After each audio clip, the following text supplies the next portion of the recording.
Your anniversary award is the regular season finale, and if the rivalry isn't big enough, this game decides who makes it to the MAC title game, and Kent State holds the fate of multiple teams in their hands.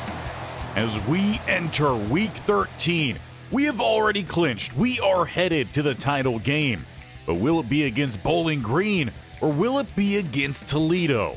Well, if we take down Bowling Green and Toledo takes down Akron, then it will be us versus the Rockets. And that's because Toledo already beat Bowling Green through 29 points scored in the fourth quarter. They overcame 39 to 28, and that is largely in thanks to Toledo's starting quarterback, who put himself on the line in that game. Left the game injured after throwing over 303 touchdowns. Bowling Green is up here for a reason. They opened up their season 2 losses. They then won 4. They then dropped 2. They then won 3. If history is to repeat themselves, this would be a win. But they are very streaky, and they'll be without their number 1 player, as Trayan Webb dislocated his ankle.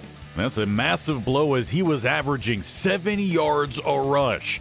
Instead, they'll have to rely on Trey Tremba, who's just under 4 yards a carry, does have 4 touchdowns. They will get Austin Clemens in the fold, and you can expect their quarterback, Cameron Dyer, to run as well. He leads them in rushing touchdowns. And despite throwing less than 60%, he also has hit 20 passing touchdowns with only 5 interceptions. The injury bug, though, does continue, as McNeil will be out, their number 3 receiver. That does still leave him Caleb Goodlow, who has 8 touchdowns this year. But it's their tight end Harris, who has more receptions for more yards. And in fact, if you count in McNeil, they also have 6 players averaging a first down a catch. And on the defensive side, they've got several players out there who can make big plays, both in the backfield and down the field. But it'll be up to this defense to make sure Cunanan has long field goal attempts. He is 77% on the year. He is perfect for everything that is just about 49 yards or less. The Falcons will have to face the number 16 team in the nation with hopes of the college football playoffs. The stage is set, and we are underway with a deep kick that will be brought back and upended at the 15-yard line. Coach Ty's defense will head on out. Now, historically, this has not been a great rivalry matchup for Kent State. Bowling Green clear on top. However, Coach Ty's taken the last 2 games, swinging the momentum in the favor of the Golden Flash with some awkward motion to start. But Dyer delivers the strike, nearly finding the first down to his tight end, of course, leading this team in catches and yards, but McFarland sent on the blitz. I think he sent himself. Will be a loss, making this 3rd and 5. Now, of course, he's getting more playing time, as in the spread packages here. Ingold has moved to the outside rush. No sacks yet, but he's getting pressure here, and well, when you bring it up, might as well make it happen. Von Ingold, the transfer freshman, ends the drive of Bowling Green. That is exactly why Coach Ty moved him to the outside. That'll get the ball over to Kent State's offense, who has dominated MAC competition. They'll be starting plus side with Smith, who's had several long touchdown plays here. In the last few games, though, play one, he's going to lose one. Good film work out the gate by the Falcons. They were ready for that one, and most of the time, that is what they run. Play one, they forget about Arnold, the senior tight end, and he's got the first down about the 30. It was one of those plays where you do about everything right, but you let one guy make the play.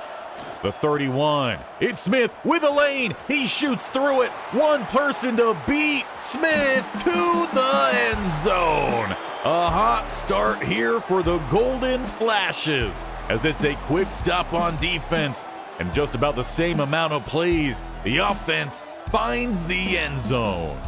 And that is rushing touchdown number 13 on the year for Joquez Smith. Putting Dyer back out on the field here with the Falcons trailing, as he'll take the keeper himself. and we'll find a few. Though with those sacks on that first possession, he is still held negative yards. Always weird how that pans out. Sack yardage taking effect on the rushing yardage with a lofted throw. Dyer's going to have to feel pretty lucky there that the safety was following the tight end, dragging a lot of attention to him. Ingle with some more pressure. Another lofted pass that somehow Gill doesn't pick, and it's going to be a touchdown for McWilliams. Believe that might have been stopped still on the outside, or Rollison, who was unable to keep up, but Gill was right where that ball was thrown, and he didn't even get a finger on it. Bowling Green very much bitten by the injury bug, but apparently also bitten by the lucky bug. So 7-7, the offense, Kent State to follow. As Tank Hawkins goes in motion. They'll look to set up his little swing out pass. Now they've got a one-on-one, and they've got another one-on-one here, though down the field. Second spin's not going to work. You try to spin outside, maybe inside. You get by, but a big play, Tank Hawkins. He is very much the senior leader of this offense, though Smith has rivaled him for that mark.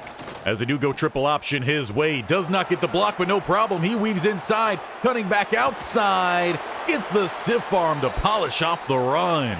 You've got Kent State in just 2 plays, already down to the end zone. They do come out with 2 spread either side here, and they do have space for a first down if they need it. Running the slants here, and that passes off the back of the right guard. First play to not go Kent State's way in this drive, really this game, at least offensively speaking.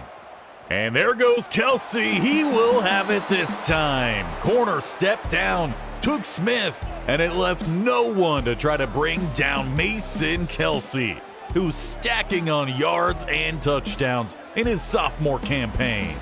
And you could tell that he is hungry to get the team back to the MAC title game. Was there last year. They did not come away victorious. Now they got to make sure they get this tackle. Strong run, Tremba. Even ran through what I believe was McFarland. Might have been Abu Hamde. As Von Ingold moves back to the linebacker spot here. Tremba on the outside will not get by Reddish. And this time, Kent State looks to not give up a big pass play, especially on 3rd and 7. The bunch to the left-hand side here for Dyer. He'll have some options and hits his receiver in the calf. He didn't even know that one was coming his way. It will be a punt. So for Bowling Green, you got a miraculous catch and run, and then you've got a bonehead of a non-catch. Either way, it's Kent State ball here. Flipping that one out quick to Smith, and that time there's no room. So far we're seeing some split success here for the Falcons on defense, trying to take that triple option away. Setting up the screen here. Smith is on the outside. He spins back inside, and all the way on the outside was Norton Jr. getting a block. Give some credit to the center. He was moving. A 3rd and inches here. RPO is to the outside. That's Ivan Carrion for the first. Haven't seen a whole lot of screen passes set up his way in that manner. A little bit more of those RPO swing outs. Triple option is the quick pitch again. It's out to Smith, and he'll get forward for 6. He is already averaging over 5 yards a carry. 5 carries specifically, 57 yards. And play action here is going to be a quick throw outside. That's Coates. First down to the 35. Mason Kelsey, who's 5 for 6, did a great job of reading that pressure, even though it was from his blind side, getting that pass out quick. Throws a stop route that almost was a continuation. Good adjustment from Hassman, able to reel it in. Gain of 5, and this should be the final play of the quarter. As it will be to the right-hand side, Tank Hawkins, he gets the grab. Cannot speed away, caught from behind as he had to adjust to that pass behind. But setting us up with a goal to go at the 4 as we head into the first quarter break. Right now, Kent State up by 7, and they're looking to make that up by 14 early to kick off the second quarter of play. Both these quarterbacks have hit big plays. Really lucky play, though, for Cameron Dyer as a touchdown on the board for the Falcons. But a lot of good plays for Kent State. Have them up in this one. And starting at the 4-yard line, they could look to make that up by 14 here rather quickly. A tight set, quick lofted throw, and there's one for the tight end with a dramatic flare of a finish, even though he was wide open, not a defender in sight. It's a touchdown for Kent State here. Play one of the second quarter, making this a 21-7 ball game. And for the Falcons, they're going to have to find a way to quickly get some points back here if they want to keep their fate in their own hands. We'll also keep an eye down below for any updates on that Toledo game. Well, play one of the Falcons' drive just goes for one as Tremba took the handoff. 2nd and 9 here at the 19. Facing some heavy blitz, it's a keeper. Ellington slows down and a big hit Britton Bush. Dyer, who picked up 3 on the play, absolutely got lit up. It does leave a 3rd and 6. They will look to go to the air, outside, and first down. They've done all year. They go to their tight end, and Harris comes through. 1st and 10. Bowling Green. They go a little bit of some play action. And as the pressure arrives, that ball quickly hits the turf. Incomplete. 2nd and 10. Getting some good pass rush out the gate here. A little bit of some play action fake and no space Tremba. Bowling Green once again will have to try to convert a 3rd down here, this time needing 10. They snap the ball at their own 33 and looking to go deep downfield. Rollison in one-on-one. He breaks it up. No miraculous grab for Bowling Green, and they punt the ball away to the 32 where Kent State's offense is right back out there with another quick pitch at Smith. On the outside, shakes one but can't get by the help. That'll be one of his shorter runs of the game, only 2 yards. Dupree in here left side of Kelsey to follow as they fake it to him. Kelsey extends that outside before pitching to Smith, who is close and will have the first down. Got to give some credit, though, to the big fella for Bowling Green, working his way out there and extending that a little bit further to the outside. Quick pitch into the backfield, Tank Hawkins, and will not outrun the DB. Dakaya Banks takes that one away. We've seen him several times today keep up with Tank Hawkins, a rarity for sure. With a pass down the seam, but too high. Did see some early contact there. The refs do say it was non-catchable. So 3rd and 14 with a hard count, no one jumps. Kelsey will throw again across the middle, and he overthrows. This time it's picked off by Banks, and Bowling Green takes over plus side. It's only the 4th interception of the season for Mason Kelsey. And each one of those 4 have come with a not awful throw, just slightly too high or too far leading. But given where he was last year, still massive improvements for the young quarterback, who still has a couple more years of eligibility. Dyer here, he gets by the linebacker, and they're looking for a quick answer as Gill cannot catch up. Off the turnover, it's a one-play touchdown drive. They ran the read option right at McFarland, and he bit on the running back, leaving Dyer nothing but space right up the hash. And that keeps Bowling Green in this game, and they've been getting their big plays by such a small margin. But we need to answer.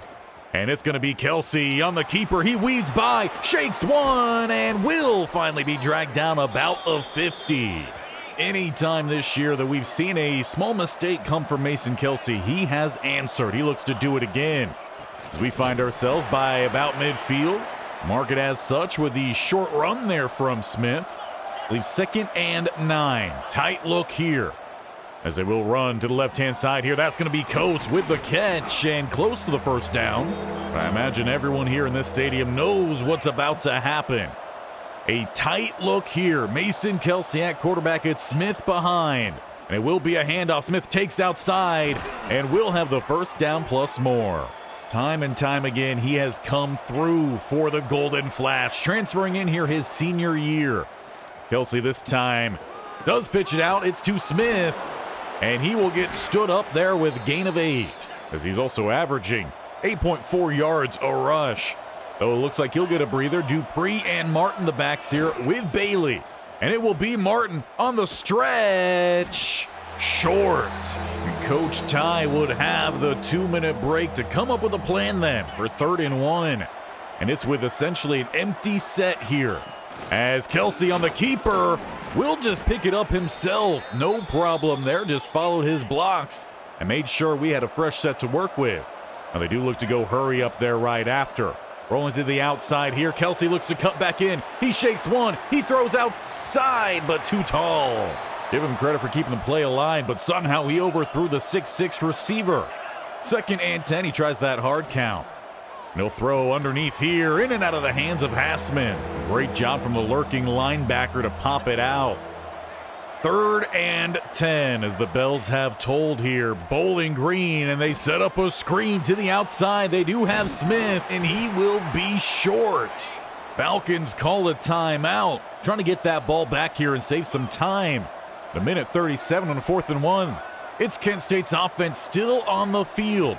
Tank Hawkins in motion. They swing it out to him, and they will have him for the first down. Falcons called their 2nd timeout. Risky there, but already up by 7. Might just pay off here for you. As they do go with a delayed swing out. That's Dupree bouncing off of one, but not into the end zone. Forces the final timeout to be called. That means whenever the Falcons do get this ball in offense, they will not have a timeout. Mason Kelsey following behind, essentially a quarterback pistol sneak almost with how that play is lined up, but a touchdown for Mason Kelsey. Gives Kent State a 2-score lead here with about 1:20 to play in the first half. And again, with no timeouts, they're going to have to make sure that they pick up first down after first down, and they're going to have at least the first down here, getting out of bounds. Goodlow finally makes a play here for Bowling Green, leading them in touchdown receptions this year. That's his first catch of the game. They hand it off Tremba. Now he's got space. Stockstill, he changes his angle, headed down the field, and does finally catch up to him. About the 24-yard line, a big hit there. Clock does pause for a moment as they get reset. The throw outside, and there goes McWilliams. Had a touchdown earlier. He's down inside the 10. A huge answer so far, Bowling Green. About 18 seconds to play with here. It's quarterback keeper Dyer, and a touchdown for the Falcons. They did not have a timeout, but they did not need it. With 14 seconds to spare, they cut into that 14-point lead back to a touchdown game. And a tremendously efficient drive there as well. Now Kent State, they're going to take the field here with 14 seconds. They've got some timeouts that they would want to use here. As they throw short underneath, that is Coates' first timeout call. Now with the former soccer player, now kicker here of Kent State, we haven't necessarily seen a long field goal attempt from him. We're going to see if that changes today. The 9 seconds allotted. That ball hits the turf. That'll leave just 5 seconds to work with here. 3rd and 1. Kelsey snaps that ball. He waits.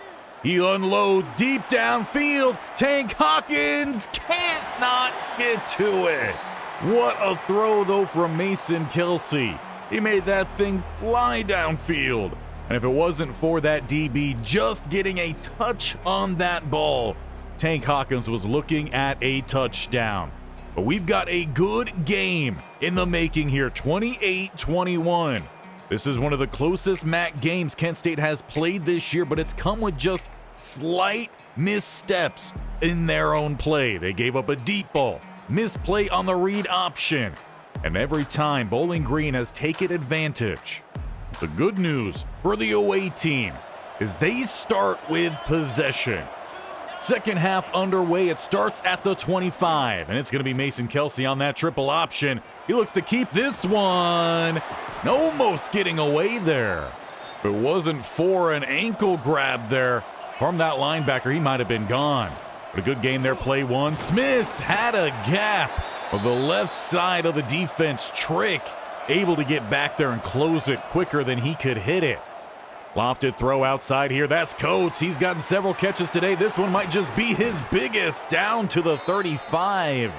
As Corey Platt Jr., one of the big playmakers here of this Falcons defense, is a bit shaken up. Well, he'll make his way to the sideline. Meanwhile, plus side here goes Kent State. They're right back to that play action, and a quick throw that's intercepted. I don't think Tank Hawkins realized that ball was thrown so quickly. And it's the first multi-interception game of the season for Mason Kelsey. Now, in one way, you would love to get all those out here before a MAC title game, but you also want to make sure you don't face Bowling Green in back-to-back games as Tremba gets by the miss. Tackle slips almost Gill. Just as Bowling Green did, a grab of the ankle saves it. But first and 10 to the 37. Bowling Green is playing hot out there. They're in full control right now as Tremba gets space. If you're Coach Ty, you're really hoping one of your stars can make a big play here, get some momentum on your side. Tremba, first down. Despite the fact Bowling Green is missing their top running back, you wouldn't imagine that with the play you're seeing here from Tremba. RPO and a clean tackle Gill. Dylan Talley, he is a speedster. If he's able to catch that and get around the corner cleanly, who knows how far he's running. A 2nd and 8 here. Dyer under pressure, evades that pressure. Britton Bush forces the throw, but it's a big play again for the Falcons. And this is what we've seen all day for the Golden Flashes. They're playing everything super tight. They're just about a half step behind making some big plays. They give up 3 there to Goodlow. At the 25-yard line, trying to tie this game is Bowling Green, though there's the sack. Britton Bush picks up the 3rd on the day for Kent State. For the Flash faithful, you got to hope that that is the turning point then in this one. 3rd and 14. They do look to air this one out, and they give it up to Harris. The linebackers didn't flow. Now making that change, putting Von Ingold as the edge rusher, they have lost a little bit of their coverage ability. And that was all McFarland, not dropping deep enough. Handing this one off to Tremba. He also takes a misstep inside. Perhaps if you're Coach Ty, you got to think, is having Von Ingold on the outside really helping you out enough? Second running back checks in, and Clemens ties the game. Bowling Green with all the momentum in this one. They forced 2 turnovers, and they have 14 points off of those turnovers. If you're Kent State, you need a statement drive here. You have not been playing your best. So you start at the 25. They go back to that triple option, but it is out quickly to Smith. He's got space on the outside. Does end up shaking the tackle and bursts forward for an extra 10, maybe even 12 at the end of that one. This is the exact time you need your big playmakers to start hitting on their plays. Clean things up a little bit. As they do throw it out, that's going to be Tank Hawkins. Karen gets the block. Hawkins looks to get on the outside, but does not get the block from Carrion. So close to a touchdown play, and Hawkins knows it. If Carrion just gets a hand perhaps there on him, we're definitely looking at a house call. They go back to that RPO, and it's out here to Dupree, who doesn't get the block that time from Hawkins, but he does get 9. Again, just a couple slight missteps on these plays are changing the total outcome, but all in all, you can't be upset here as Smith spins for the first. It does give Kent State a fresh set of downs to work with here at the 9, or just shaded inside.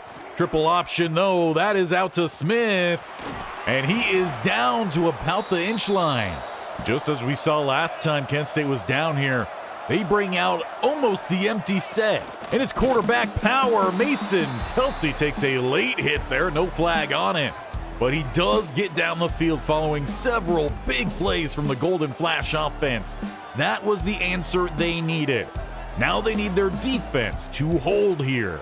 But for Bowling Green, their offense has been hot, and they're going to look to keep making big plays with their playmakers. Tremba has been a big part of it. Dyer getting some success off of it, facing the heavy blitz here, and somehow he gets that one away. That'll save a loss of about 8 there. Also stops the clock. 37's a play here in the 3rd quarter. I don't know how he got that pass out because it looked like Britton Bush had his arm wrapped up. As that pass came in low, also looks like there might be a holding flag on the play. We haven't seen too many flags called on the opponents of Kent State. Though Coach Ty does decline, he forces the 3rd down. 3rd and 10. Throws left side, and it's ripped out by Gill. That will be a punt.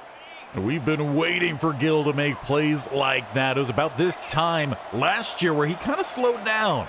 He gets the ball over to his offense as they go with that quick pitch on the triple option, and Smith not able to break by. With that tackle in open field, we'll head to the 4th quarter. This game tighter than perhaps expected coming in. Number 16 team you could say is not necessarily on upset alert, but they are on alert as Bowling Green is bringing all they've got. And this student section knows that this is their big game. If they have hopes of making it to that MAC title game, they've got to win. So we'll see how they come out to start the fourth, as it's Arnold once again finding space, and he will spin forward to tack on an extra one there at the end inside the 25. Well, Kent State has typically scored from inside this range. Don't be afraid here. If you're Bowling Green, you forced a lot of mistakes on this team, and that one's popped up. Good chop there from Norton.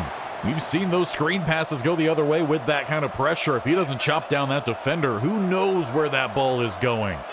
The 2nd and 10 here, and a late flip outside. Hawkins with a good block. Carrion will have us close as Chandavian Bradley down on the field here for Bowling Green with a crucial 3rd and 1. Their nose tackle exits the game, and it'll be again from that heavy set. Mason Kelsey, he got space, cannot get outside, but he does convert for the Golden Flash and has them set up goal to go at the 7. Several hands down in the backfield, it's Dupree for about 1. That was his first carry of the game. He's had opportunities with those triple options, just no one's quite bit on it for him. As Mason Kelsey slips 1, he gets taken down about the 2. The 3rd and goal as the bells toll here at the 2-yard line. Trips to the right. A little pump action fake and a high pass. It's a one-hand snag. Ivan Carrion. I think he thought that pass was going to come in a lot higher than it was with those defenders underneath. So he jumped up and ended up coming in about face level. And he just nits that thing and takes a 2-score lead here in the 4th. But you know we're going to take another look at that. What a snag. Ivan Carrion. And that is an absolutely crucial play late in this one. 42-28. Dyer and the Falcons have flown down the field before. That one's broken up, McFarland. We see Dyer going to his primary target here late. Expect to see a lot of looks to Harris and Goodlow, who has not seen much production today, but they go opposite way to 12. That's Lanier. So they use the other 2 options to try to draw the defense away from him, and they find him quickly for that first down. To the 36, another quick throw. Harris caught for 4. He is continuing to rack up receptions this year. Closing in towards midfield, now they hand it off Tremba, and there's no space. Gill steps down to fill the gap.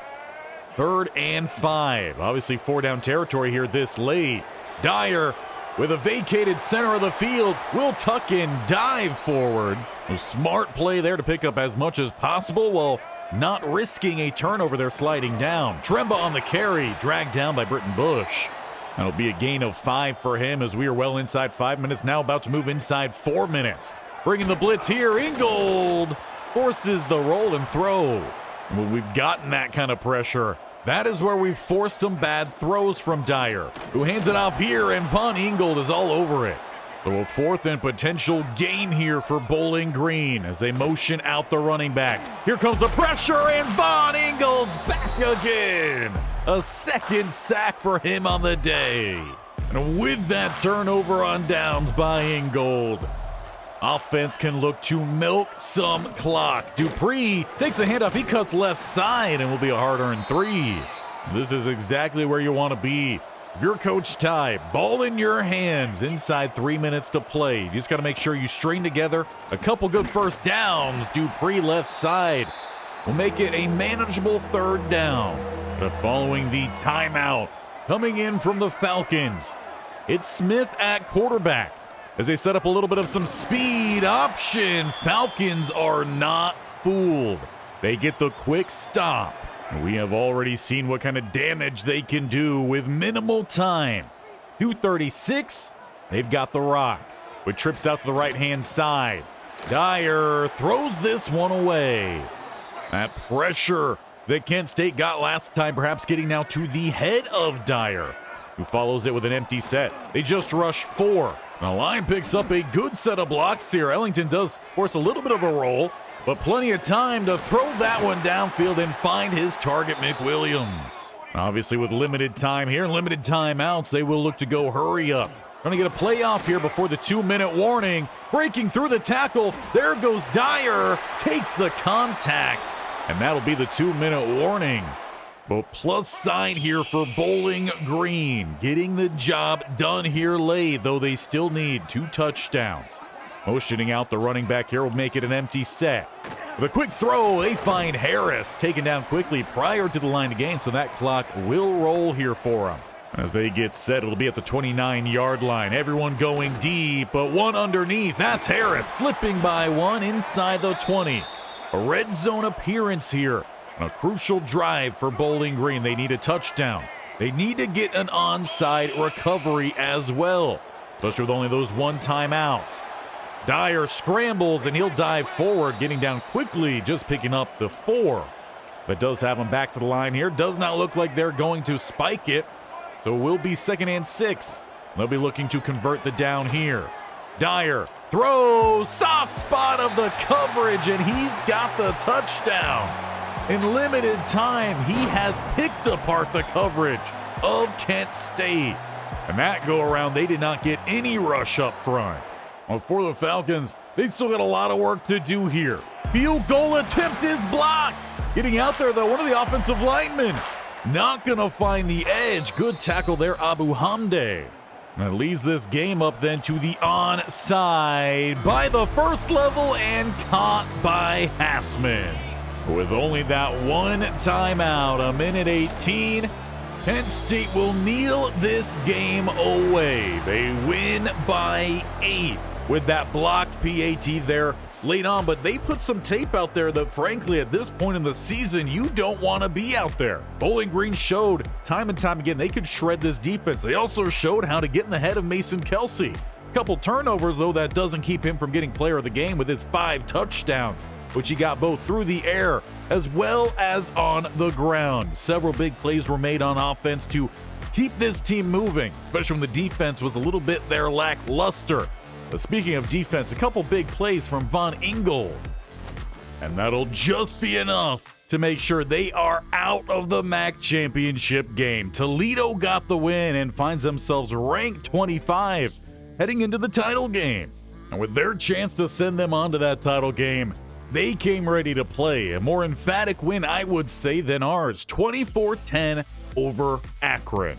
But for Bowling Green, their season is not done. As it looks right now, they are projected to play against Liberty in the Cure Bowl.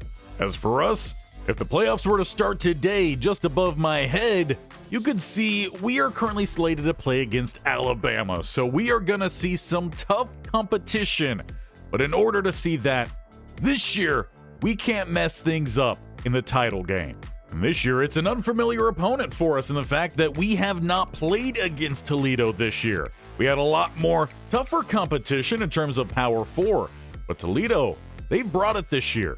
And in terms of MAC competition, they are right behind us in offensive points per game. They're also pretty close behind us on offensive total yardage. But defensively, they do typically give up an extra touchdown than we give up per game. And they've also given up the second most amount of yards on defense to any competition in the MAC, which is pretty close to about 1,500 more yards than we have. So we expect tough games and tough competition as we look to close out this season at a new high point for Kent State history. They've only won, I think, maybe one MAC title. We could double that with a win. On top of that, for the second year in a row, we have positioned ourselves to make the college football playoffs. A win in that title game will ensure it. So make sure you are here, as Friday we will have that title game. Hit that sub button either down below or the bear icon in the bottom right corner. And while you're clicking on things, that bell icon will also notify you when that video and any of these other videos go live. And make sure you're also leaving Coach Ty a little bit of some love by smashing that thumbs up button. And if you have the opportunity, hit the like button there as well. Typically, from what I've seen, it's on your phone or if you're on your tablet. I know most of you are on your phone, so make sure you're clicking that if that button is available to you. But we will see you next time in the MAC title game as we are set to take on the Toledo Rockets. And this time, we're not going to have the same repetition of last year where we had that game in hand and gave it away to the Buffalo Bulls.